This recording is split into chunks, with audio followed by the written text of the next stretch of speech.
targeting the most rural part of Pakistan, which is Balochistan province. And in that province, obviously, the socio-economic challenges are far greater than any other parts of the country. And given the lockdown and other things, most of the people could not afford to even live, could not even afford to go for their daily wages. So we targeted that region. We started from Quetta. Now we are spread out to more than 32 villages across Balochistan where we have local volunteers. So how we started is we targeted and incorporated the local community within our work. So all the operations are conducted by the locals there. We just facilitate them from Karachi, Islamabad, Lahore, and all other areas. So far, we have distributed ration bags to more than 9,000 individuals across the province. Apart from rations, we are also helping the medical doctors and the frontline staff who are battling COVID-19 at the front line. Obviously, the government machinery in Balochistan, not just Balochistan, but throughout Pakistan, is not well equipped to sustain this challenge. We see the whole world is struggling. We cannot expect our government to be functional or even help out all the frontline staff at their best. So I guess at this point in time, everyone has to play their own part, whether be it helping the frontline staff or be it just doing awareness sessions or videos through social media. I think the time calls for collective efforts, and I'm glad that I'm surrounded by some amazing individuals who are doing their bit. Thank you very much. And last but not least, Samar.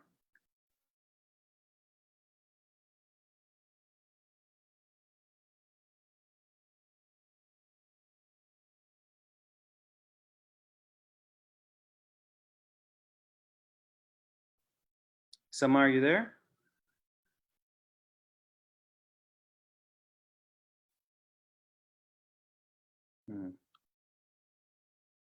Maybe we've lost her. Have we lost her? Samar, can you hear Campbell? Yeah, he's asking about you, your introduction and your work. Oh, maybe she's muted. Maybe we should try to unmute her.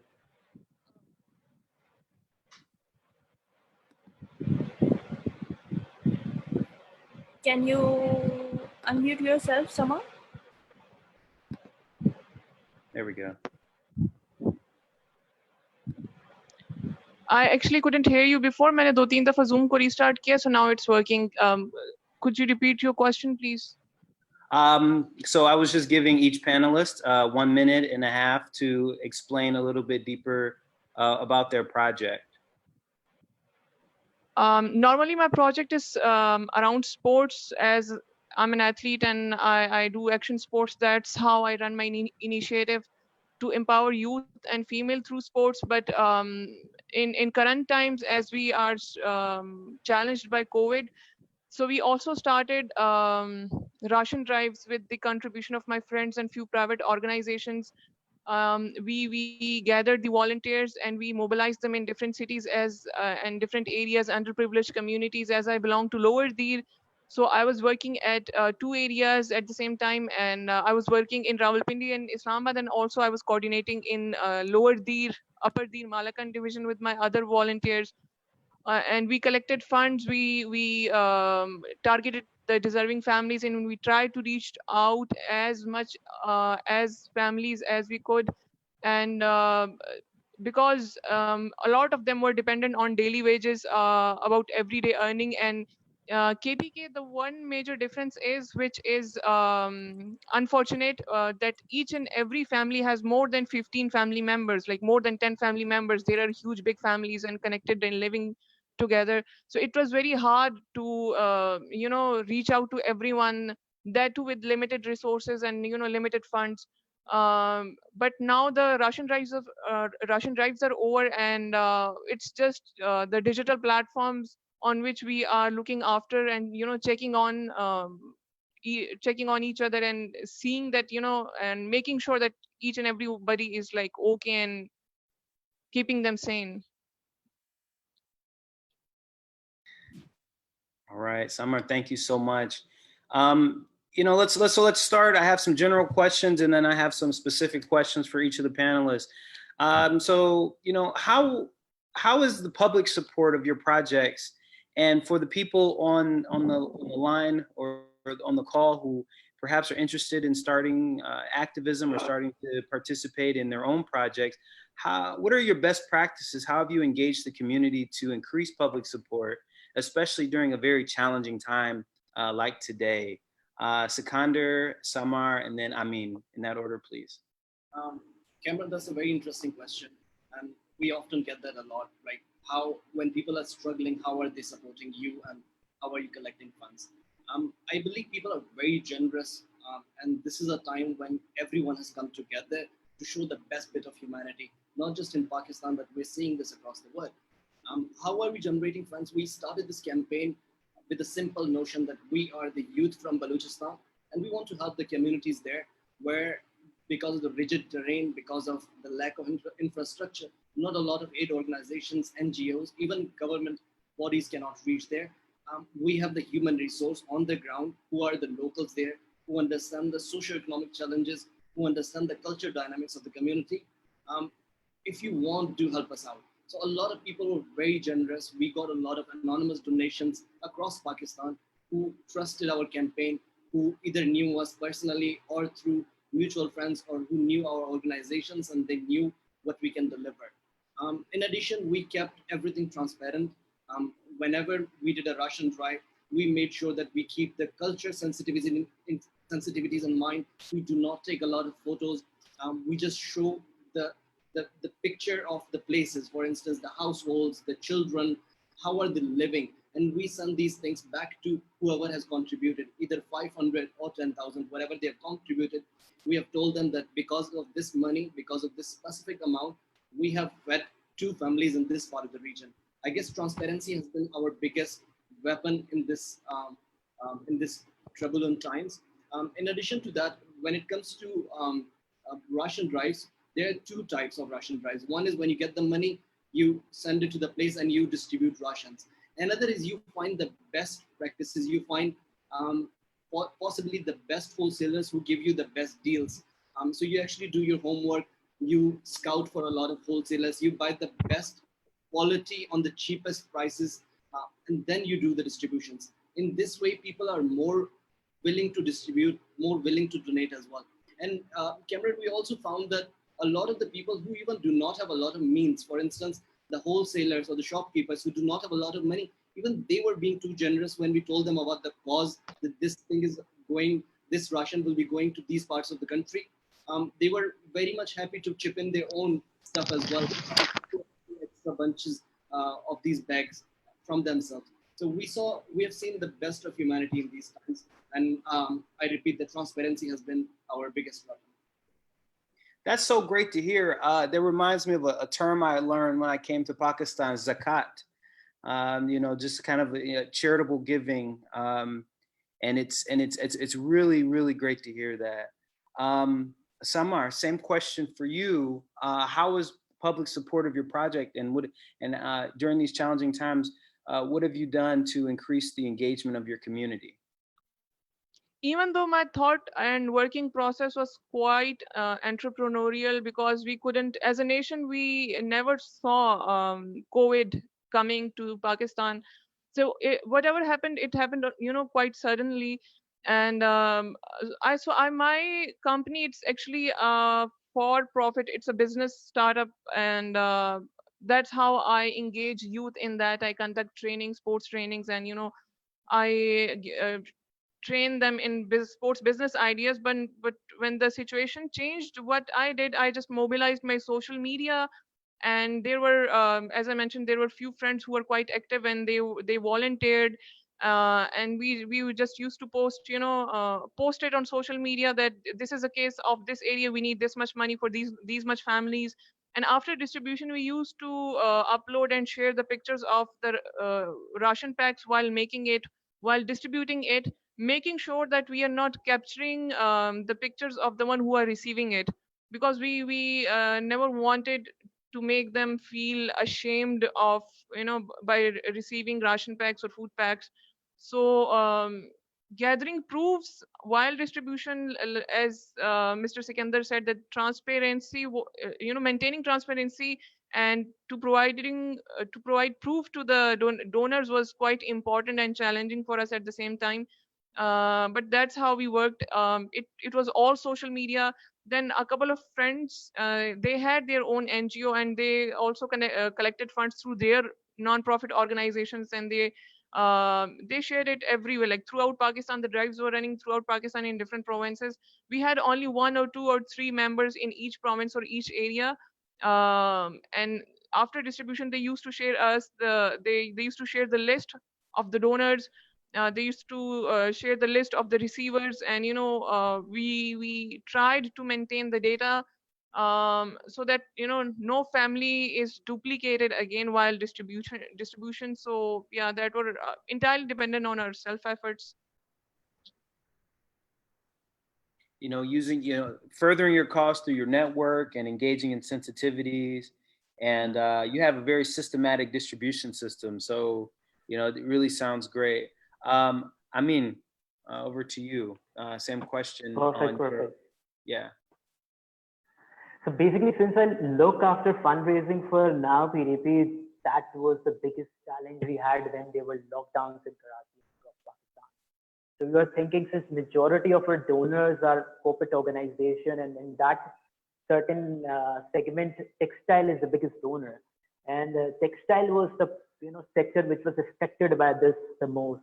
And they were like majority of the corporates were closed down, and we had this question that how we will actually survive, and we will contribute to the society that we are serving.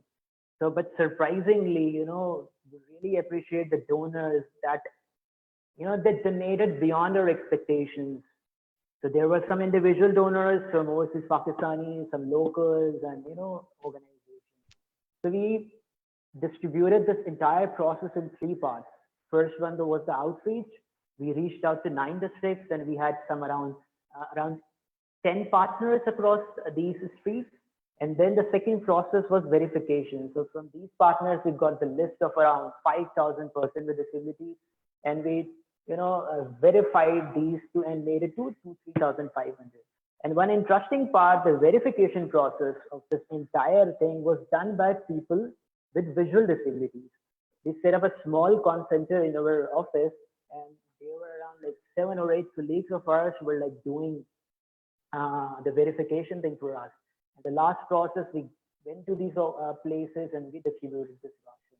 And it was a bit challenging, not just for language. There were some volunteers who were like finding it difficult to converse with people with disabilities, with people with hearing speech disabilities.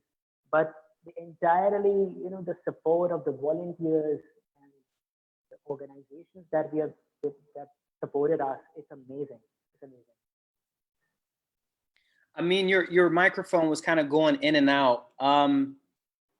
After Okay. reaching out to the various districts, that was the first step. The second dip was verification. Who were you verifying? You were verifying donors? We basically got, can you hear me now properly? Yeah, we can hear you perfectly now. Perfect.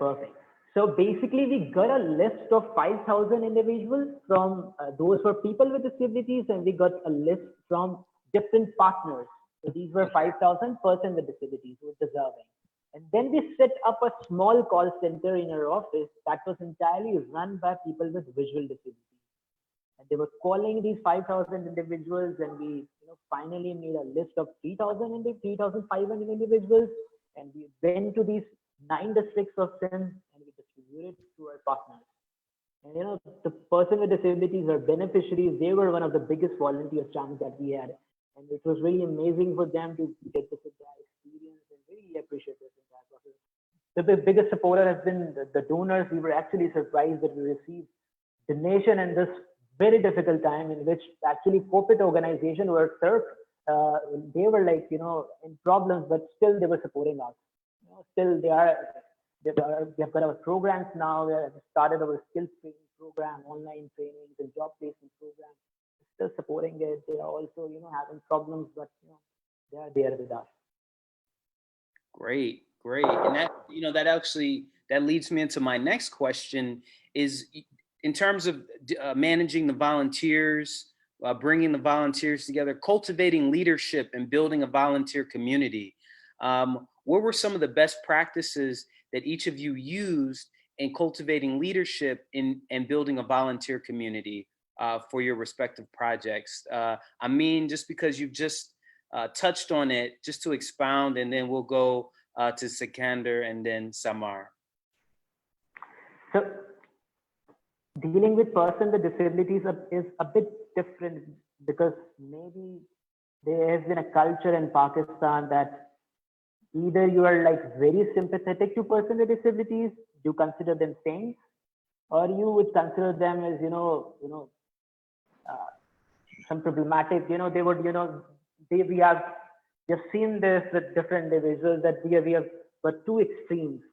So making volunteers understand that what are the expectations of persons with disabilities. We have got a sensitization program with us in which we train our volunteers that how to deal with persons with disabilities, how to interact with them, how to offer assistance.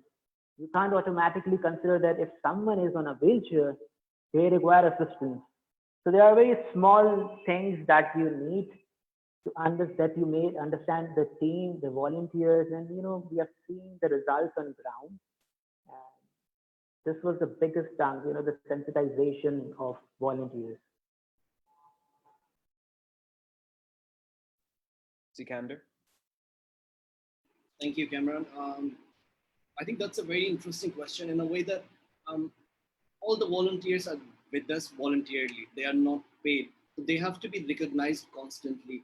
I truly believe that. And for all their efforts, given the scenario when we all are trying to stay home, the volunteers are risking their lives going outside to the communities. So it's not just based on the volunteer that we have to recognize, but based on humanity as well, that they are truly leaders.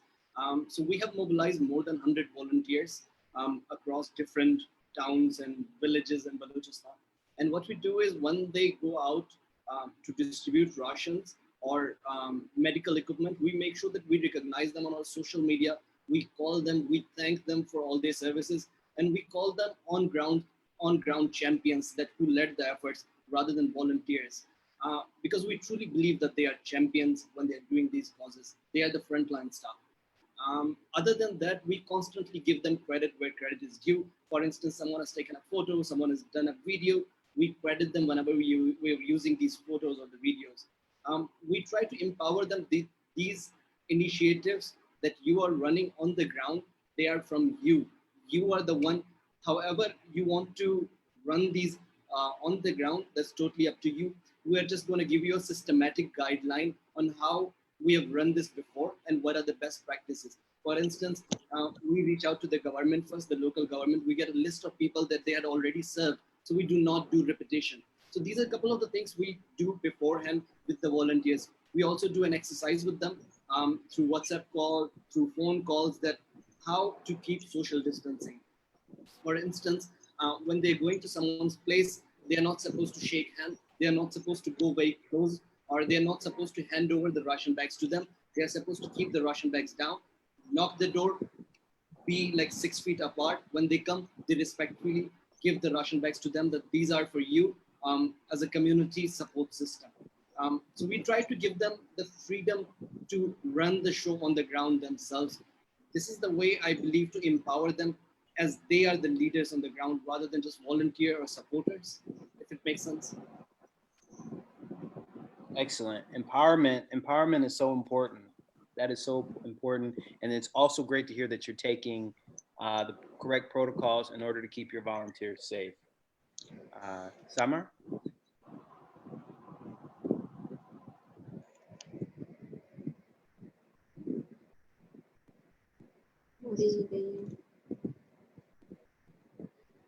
Samar, are you there?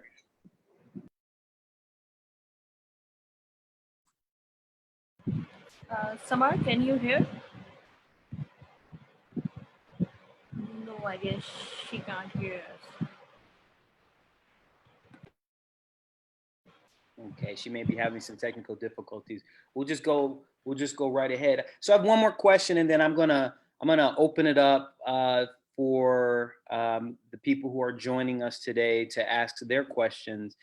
Um, you know, a lot of people have some amazing ideas. Many people want to do their part and have some amazing ideas, but they may lack direction.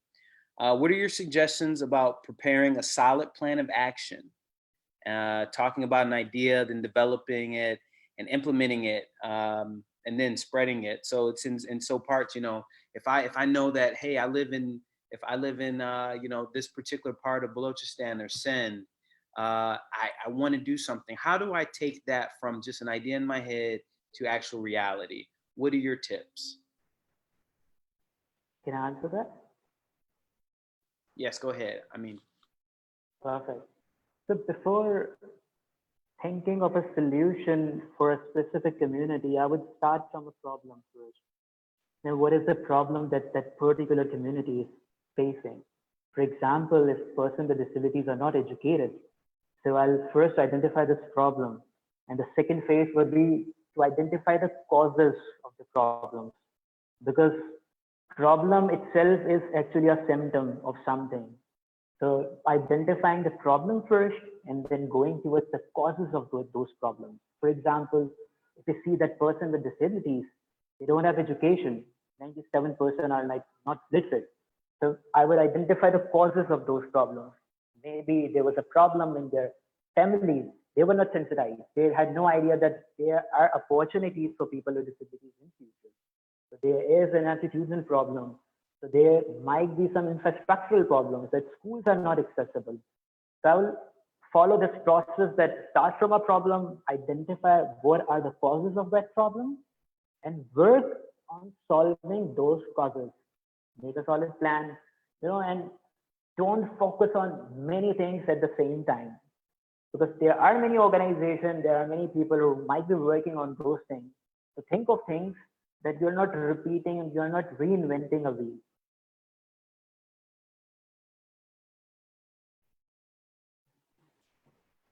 Yeah, shall I go on? Hello. I want to where Amin left on that we do not have to reinvent the wheel. So a lot of times Hello.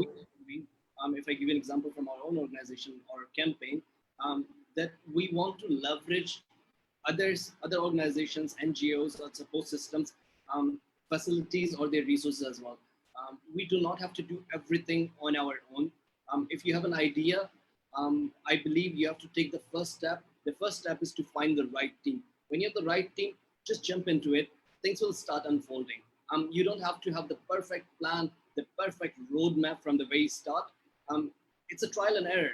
Nobody was prepared for this pandemic. Literally nobody, not even the developed world, the Western world, or the governments. So we do not have to wait to plan it out, chalk the whole plan, and then jump into the field. Even if you have a plan, just find the right team and just get on the ground and start figuring out from there on. Continuing with how we work with different organizations. So we honestly believe this, that we do not have the capacity to even sustain one town or help out just one town in Balochistan. However, we believe that with support from other organizations, other actors, other stakeholders, we can amplify our impact. To give you an example, just day before yesterday, we did a Russian drive in central Balochistan in a small village called Nal, the outskirts of Nal in the mountains, and Khuzdar city, which is right next to it, like 30 kilometers north of this valley. We provided ration bags to over 200 families. And we didn't do it alone. We did it with Robin Hood Army. So Robin Hood Army operates in Karachi, Lahore, and Islamabad. They have the resources, but they do not have the human resources on ground, especially to provinces like Samar is operating in KP, I'm operating in Balochistan. They do not have the human resources there. So they understand their weaknesses. We understand our strengths there. So we partner with them. We took the bags from Karachi. We supplied them to the valley, and we made sure that they reach to the most deserving people. So I just repeat the same thing, which Ali had just mentioned, that we do not have to reinvent the wheel. We have to collaborate constantly and make sure that we are partnering with organizations who share the similar or same values with us. And when it comes to your plan and execution, just don't wait too much. Don't plan for like months and then figure out what to do, because these are not ideal situations. We do not have time. If you have an idea, if you have a team, if you have a bit of resources, I urge you to jump on and start contacting organizations like now PDP, where Amin works, or BYAC, or Karachi School of Business and Leadership. Anyone, just start getting out of your comfort zone and talking to people. It will lead the way. Thank you so much, Sikander. Okay, Samar. So the question was, if I have an idea and I have a plan, what are your tips to help people take their plan from just an idea to actually a project or a particular program?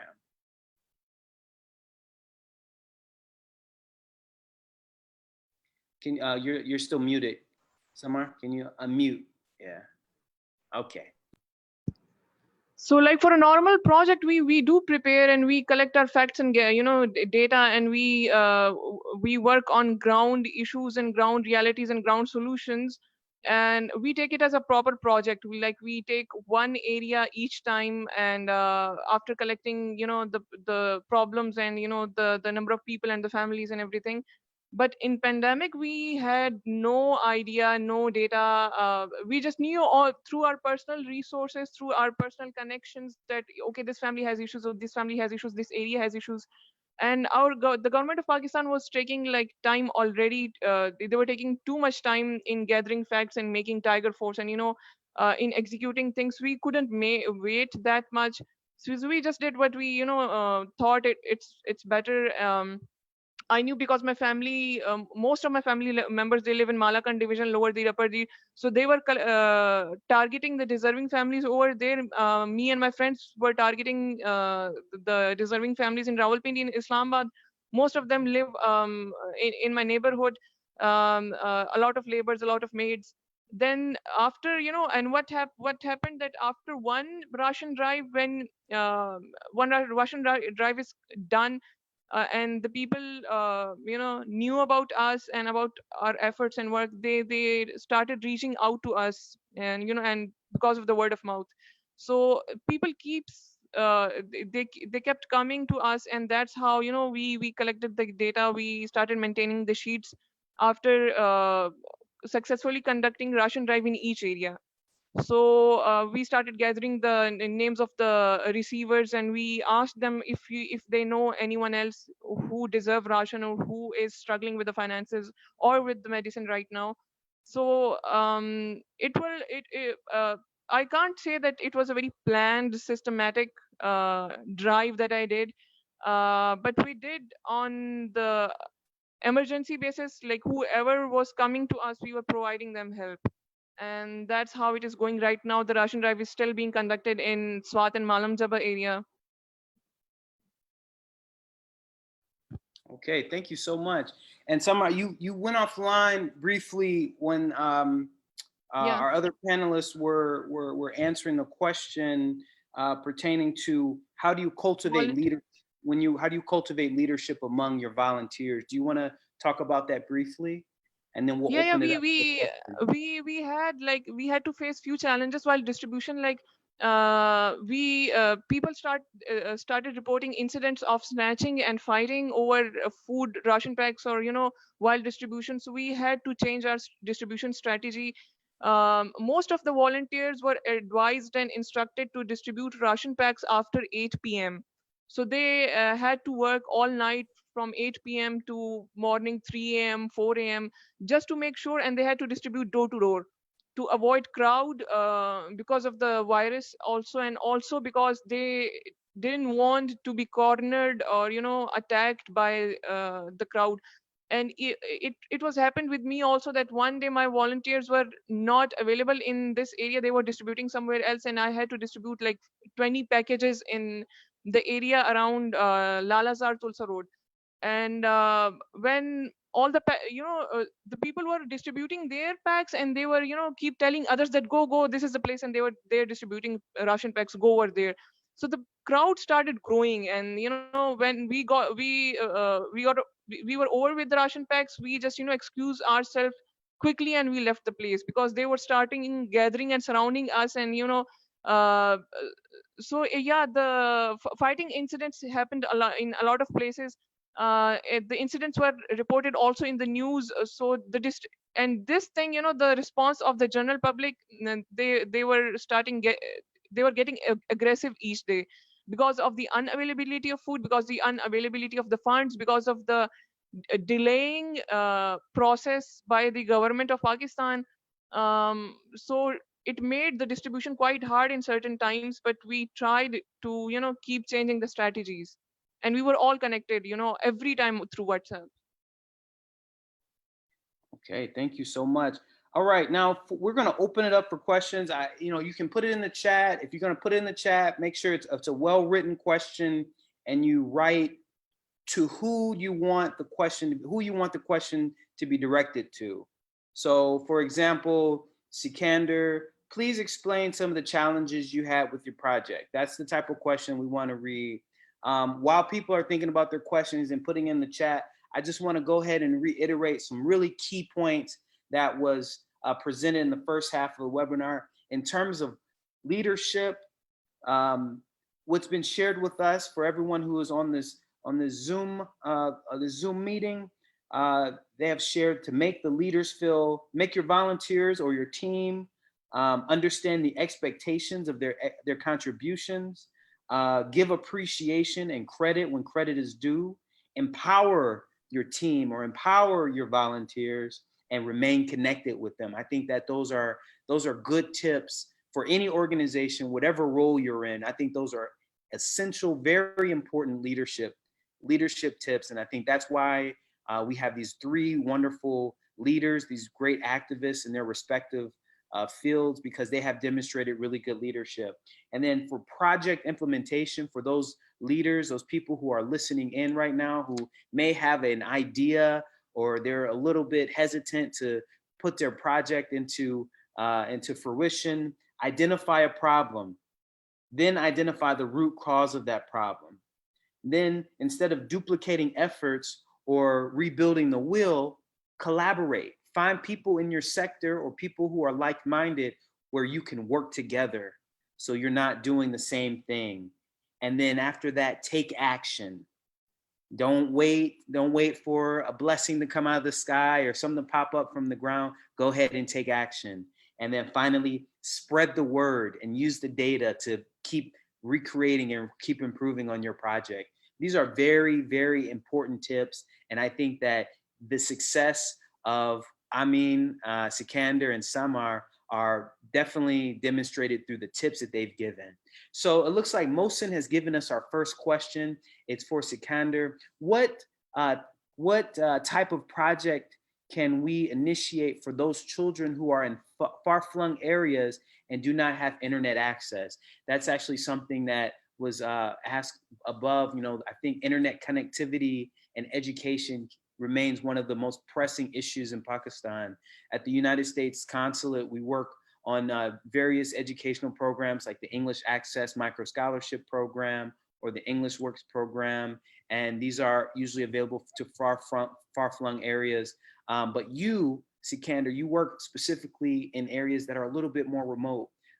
So can you give us maybe some observations to help Mohsen understand this, how he can maybe resolve this? So I don't think I'm the perfect person to answer that question because I'm not in the education area as per se. But I can tell you the ground realities, what they are, because I have studied in the same village. I've studied in the same government school in my village. When I was a student back there, and if I compare it today, I think back then the school was slightly better than today, which is the most unfortunate thing that is throughout our province, if not the country. I don't know how, but our education system is not progressing as it should have. Given the fact that COVID has pushed us to find online classes and rely on online classes, especially for universities, a lot of this people are struggling because when I go back to my village, I cannot even WhatsApp a message. So it takes like 5 to 10 seconds to deliver one WhatsApp message. I can't even imagine how this Zoom conversation between you and I would go. So these are unfortunately the ground realities. For right now, the focus primarily is on livelihood, because we understand that disease of COVID-19 is very challenging. But the cure right now, which is the lockdown, is even more challenging for people in Balochistan province, because they do not have means to provide their families with food and stuff for at least 3 times. So they have to come out, they have to brave the cure and go towards disease just to find means right now. And I believe that's where the main focus in Balochistan is at the moment. The education, unfortunately, has taken a back seat at this point in time.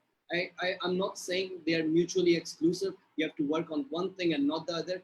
I believe it is the government's responsibility, the provincial government after the 18th Amendment of the Constitution, and also the federal government, to make sure that those people who are from marginalized and rural communities get the same level of education, at least the basic right. I think you all on this Zoom call would agree that given the current times, internet is a very basic human right of everyone. Even from the primary school to your work from home, which I'm doing right now, we're all relying on internet. If we do not have internet, we have no means of earning. And I totally agree with the question that it has to be raised on the higher forums from the government officials. We are constantly in touch with the local administrations.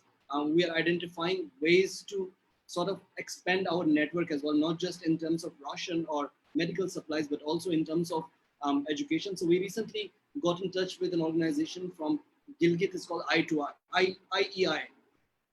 It's run by this amazing lady called Marvi Sumro. And they have done a pilot in Gilgit, and they wanted to do similar stuff in Balochistan. So obviously, it's not our expertise to run such projects, but what we can do is we can act as the middle person, and we can connect them with the right private schools, low-cost private schools, or government bodies which can implement such kind of education. And we are trying our best. If any of you on this Zoom have any idea on how further we can further our impact in terms of different impact areas like education or any other area, we're open to more ideas. So a recurring question is, of course, how do you reach those people with limited access to internet and limited technology? I mean, Samar, do you want to speak on that? How limited internet connectivity and is affecting your work? So let's start with Samar.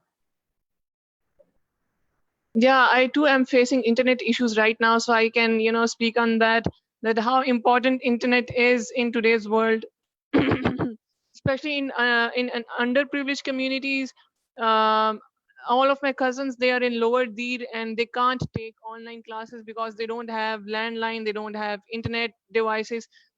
Even if I go to lower Deer, I face countless issues. I have to travel to a certain peak or a certain spot to get a signal, a small strength of signal.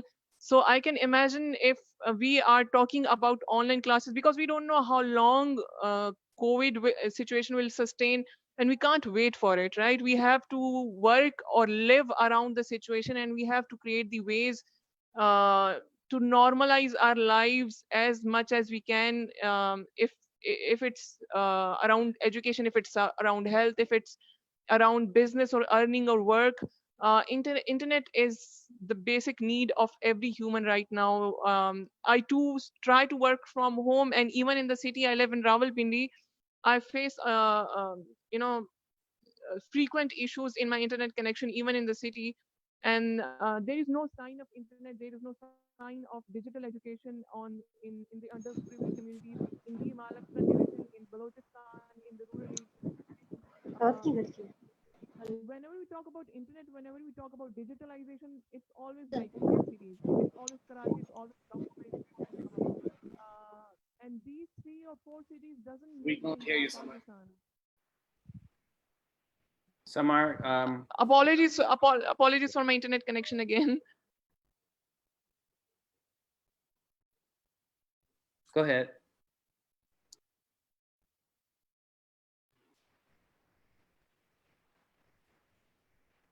Okay, Amin, do you want to answer that question too? How internet connectivity is affecting your ability to connect with your beneficiaries, your target audiences, and what you're doing to help address that?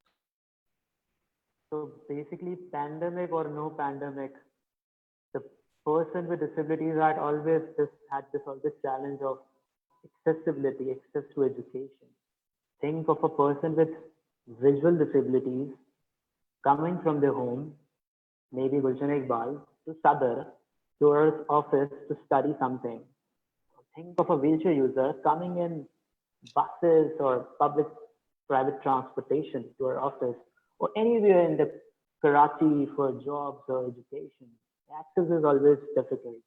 And for that, we in normal situation, we arrange transportation for people with disabilities.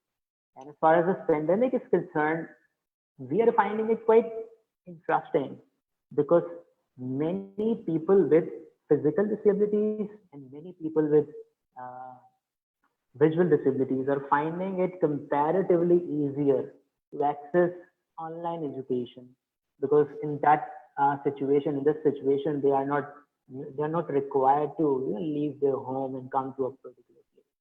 But yes, access to education due to internet connection, many hardly there are very few persons with disabilities who have even leave internet. They hardly have a computer with their homes. So we recently started an inclusion academy in our office. That's a small inclusive school for people with and without disabilities. There are children of like ages from 5 to 9. So we recently initiated just before the lockdown, and the lockdown was initiated. After that, majority of them don't have computers. So our teacher, our tutor, she has set a timeline with different students on a special schedule. So she would call every student every day at a particular time to teach them a bit of stuff so they don't forget stuff that they have learned in their school. So connectivity, accessibility in a time of pandemic or no pandemic, it's always a challenge for people with disabilities. And with more opportunities in this e-learning, there are more opportunities for people with disabilities. They have this challenge of accessibility from long. So I mean, just to clarify, how are you catering, or how do you envision catering your skills development program to the groups who have limited internet access? I imagine it's extremely difficult right now because we have to socially distance. But is there any, when maybe lockdown is lifted and things are a little bit safer, are there any plans? So we are thinking of different modules through which we can, maybe we somehow, since all the trainings that we used to do were free for people with disabilities, we used to provide transportation allowance. So there is an internal discussion in our office, since for the next batches, maybe we can provide computers, smartphones, or, some allowance for internet as well to persons with disabilities, so they can, completely access the education opportunities that we are doing. And this is something we are planning to do. Okay, great. We have another interesting question from Aruj. And we'll start with Samar. We'll go this Samar, Sikander, and then you, Amin. Do members of your organization encounter any resistance or suspicion from targeted beneficiaries? If yes, how do you manage comforting potential recipients of genuine benefits from your organization? Samar, why don't you begin?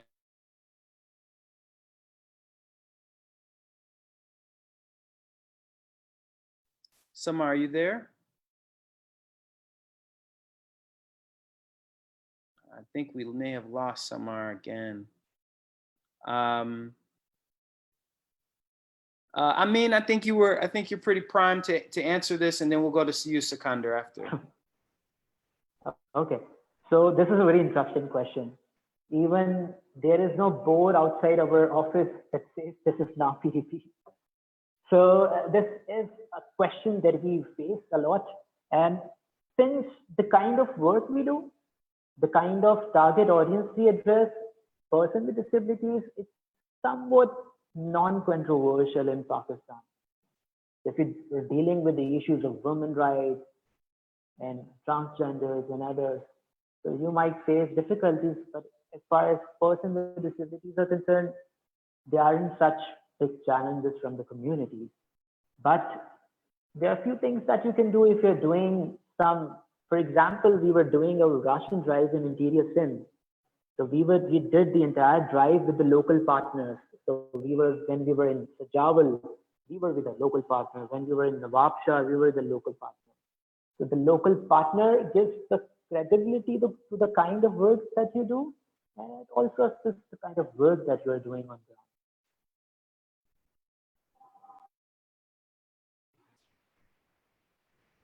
ground. Samar, you're back. I don't know if you heard the question, but Aruj asked about if members of your organization encounter any resistance or suspicion from beneficiaries, and if so, how do you manage comforting potential recipients of the genuine benefits that your organization provides? So go ahead and Samar, just go ahead and unmute and yeah. I guess I have mentioned half of the part in my answer recently, that we do face a resistance. We do face people reaching to us who are not that worthy, but still we have to verify. Whenever we talk about fundraising, whenever I post something, a lot of people ask me that if the case is verified, if you have checked if the family is deserving, whether I have checked if this is not a fraudulent case.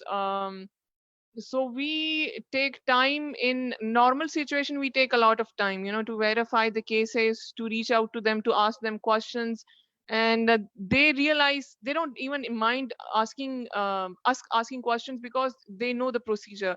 But in pandemic, things were very fast. Things were like there were times when we had like the emergency situations where we just had to act.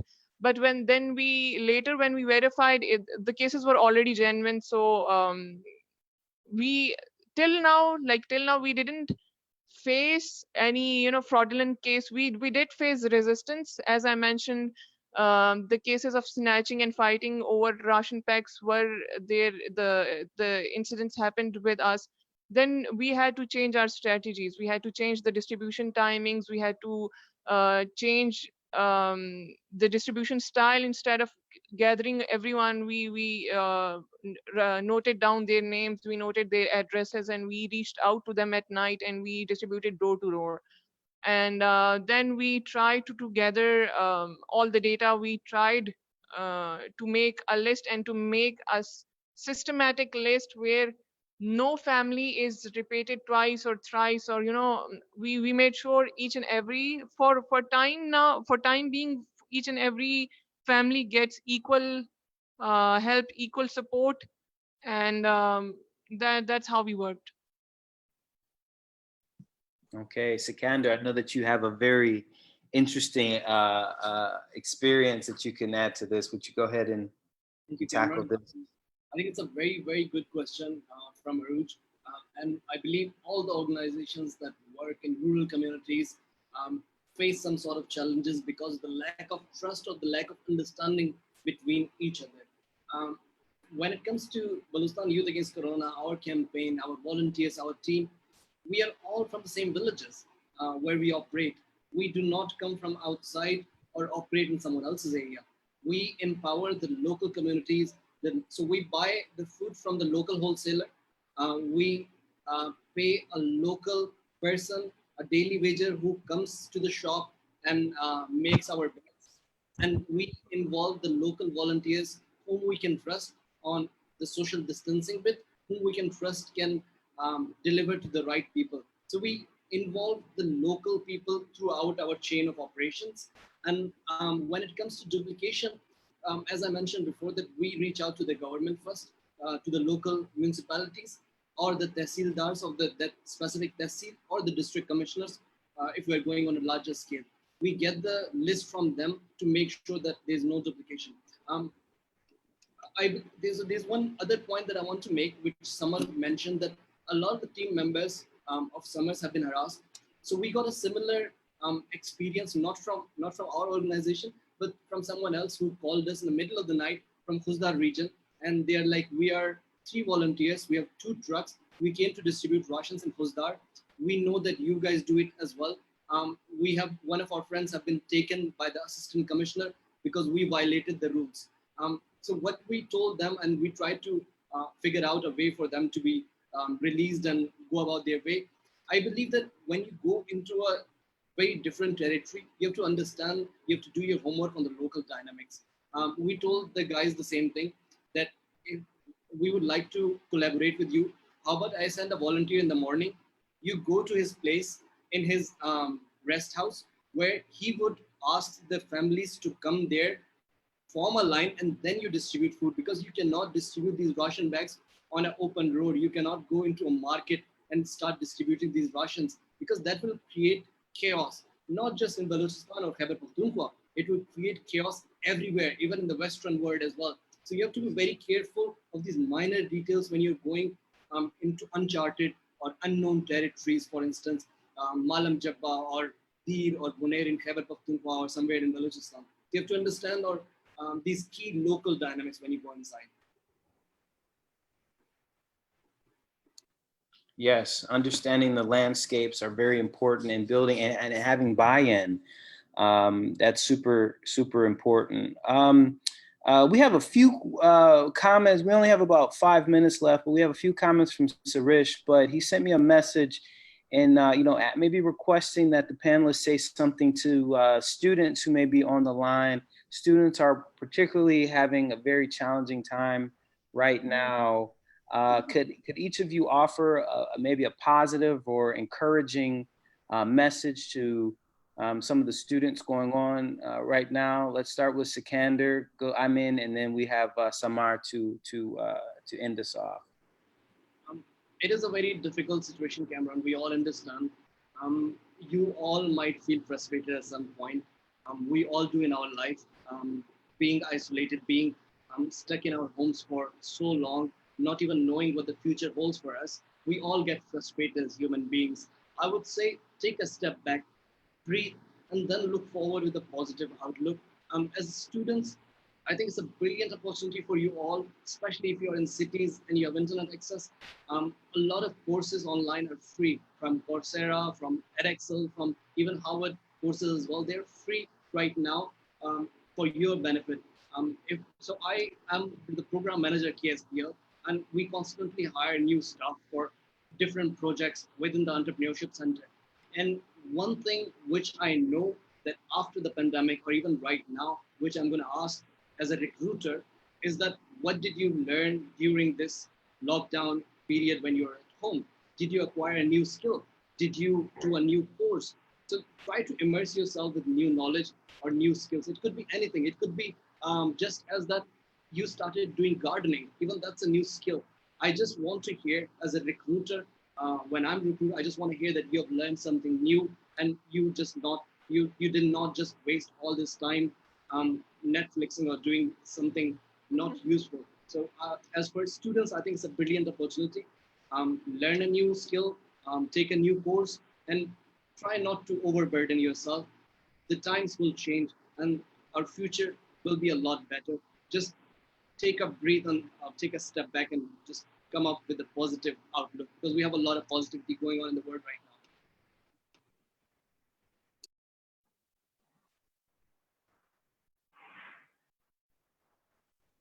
now. Yes. So Go I ahead, would Amin. agree to what So I would agree to what Sikander said. There are many courses available online. I've even taken 4 courses. I'm still learning, trying to learn Rabab as well in this particular time. And there are many organizations like Now PDP and many other organizations who are present right now are offering opportunities for internships online. We have started our online internship program at Now PDP. So if you're trying to learn something, there are many opportunities. If you're trying to work for an organization online, there are many opportunities. If you have a group of small dedicated friends, you can initiate your small project to help people in your community. It could be as small as making people aware about the kind of practices that you need to do in this COVID-19 situation. Many people are out of jobs. So if you're a business student, you think that you can help someone convert their businesses to online, do that. So there are many opportunities and it's a great time. Although I wouldn't say it's a great time, it's the worst time, but somewhat a bit good time to learn skills that you never thought you would be able to get time for. So yes. So besides taking digital courses, I would like to add few other things as people are also going through, mental health issues and traumas, and they need to talk it out with someone. So I would like to mention a couple of platforms. One is by my very close friend. It's called Baat Karo, sorry, Baat Karo ke naam se hai, and where you can go and consult a psychiatrist or a mental health expert to talk your issues and to discuss this. They also offer paid sessions. They also offer free sessions. So for your mental health is really really important, because if your mind works better, then you'll be able to focus, then you will be able to learn and grow, or serve others and support others as well. But the self care, self health, it should be priority of yours as students. The other thing is that goes and spend some time outdoors. Like a lot of my friends, they're investing in bicycles nowadays, and they're riding every evening in on the roads and in the streets with their friends. So you can take healthy activities like jogging, running, cycling, hiking if available in your area. And also, as I work with WWF Pakistan as their goodwill ambassador, so there are different organization, and there are different groups of people who are going to do plantation drives, which is not also a healthy activity, but also very very important for Pakistan in current situation, keeping in mind the climate change, the global warming, and other issues. So you can participate in plantation drives, do plant, especially Karachi needs it, badly than other cities, and adopt gardening, cook, dance, do whatever whatever keeps you sane and healthy. May I add a point here? Yes, go ahead. Thank you very much, Cameron. I just want to re-emphasize what Samar just mentioned. I think it's a very important aspect of our lives, the mental health.